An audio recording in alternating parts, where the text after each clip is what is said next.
It's far too big for the UK and far too unavailable. Yet the magnificently named Ford F-150 Raptor is, in the correct circumstances, an utterly addictive, surprisingly competent high-performance pickup, as perhaps you'd expect it to be with a Ford GT engine in its nose and a four-wheel drive chassis that's been tuned to go pretty much anywhere. The Raptor also has a 10-speed gearbox with high and low ratios, so in reality it has no less than 20 forward gears. And this is what it's like to drive, not just on the road, but also in the dirt, going sideways through our favourite corner, chasing down an Audi RS3, and best of all, trying to squeeze its way through a typically English village. This thing feels really quite ridiculous on the move,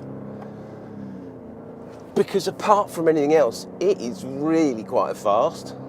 I mean, you'd expect it to be pretty fast with a 450 horsepower Ford GT engine in it, but it's the torque that just takes your breath away. You just don't expect a 2.6 ton vehicle to accelerate towards the horizon this fast or sound like this as it's doing so. I mean, that's 100.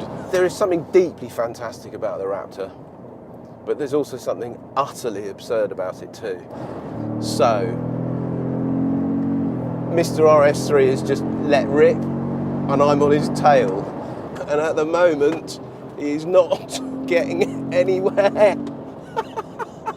I've got it in, you can have it in two-wheel drive high ratio, and then you can have it in four-wheel drive high ratio, four-wheel drive low ratio, etc. But I know four-wheel drive probably sounds as if it should be the fastest, but the most fun is two-wheel drive.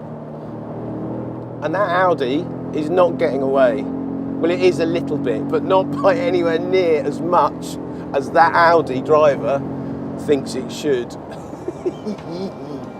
Chasing the RS3 around the track was a real eye-opener, mainly because the Raptor could actually stay with the Audi if driven with sufficient ambition. It shows just how quick the Raptor is in a straight line, and the noises it made whilst doing so were thoroughly outrageous. I'm really kind of warming to this thing, I have to admit.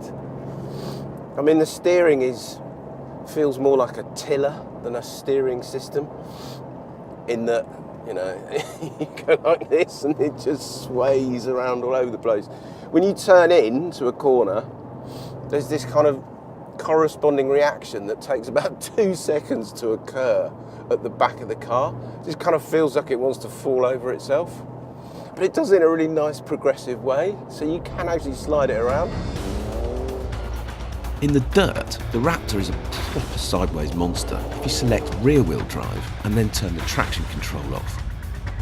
It'll basically drift until it runs out of fuel, which is something that will happen quite fast thanks to its 10 mpg fuel consumption. Through our favourite test track corner, the Raptor was once again miles more sorted than we thought it might be, staying composed even when it was dipping a wheel on the inside apex. The speed it could carry through here was deeply impressive.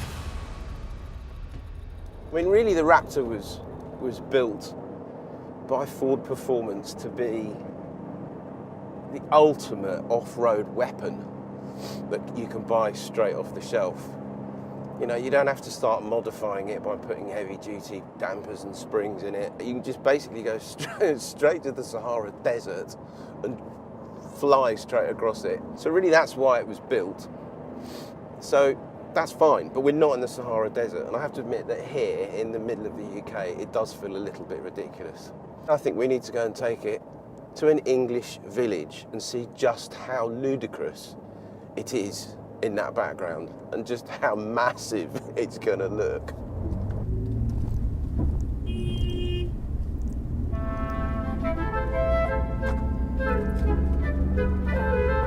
And that's the problem with driving a Raptor in the UK, right there, in a nutshell. It is just too big, too clumsy, and too ostentatious to fit in. And that's before you even mention its horrendous thirst for unleaded. But as a toy to wheel out on special occasions, it is some vehicle. As I said, in the right circumstances, it is completely brilliant. and for most of the rest of the time, it's absolutely absurd.